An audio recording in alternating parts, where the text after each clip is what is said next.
თოვლისა და ლიპყინულის გამო მეხუთე დღეა ვაზიანი გომბორი თელავის საავტომობილო გზაზე მოძრაობა შეზღუდულია.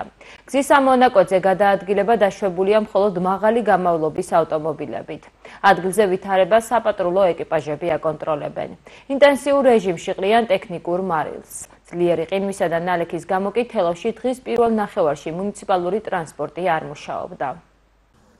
ამ დროის მდგომარეობით მუნიციპალიტეტის მასშტაბით გაწმენდილია ყველა მთავარი გზა, ასევე იწმინდება შიდა საუგნო გზებიც.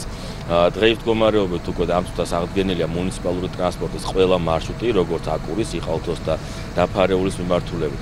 დილიდან იყო შეფერხება ძლიერი ყინვის გამო, რის გამოც ტრანსპორტმა გადაადგილება დაიწყო რამოდენიმე საათის დაგვიანებით. ამ წუთის მდგომარეობით ვაზიანი გომბორი თელავის საავტომობილო გზაზე არის შეზღუდვა, დასაშვებია მხოლოდ მაღალი გამავლობის ავტოსატრანსპორტო საშუალებისათვის. რაც შეეხება ქალაქში არსებულ საფეხმავლო ტროტუარებს, გარკვეული ნაწილი გაწმენდილია, თუმცა ძლიერი ყინვის გამო არის ლიპყინული და მიმდინარეობს მათი ეტაპობრივი გაწმენდაც.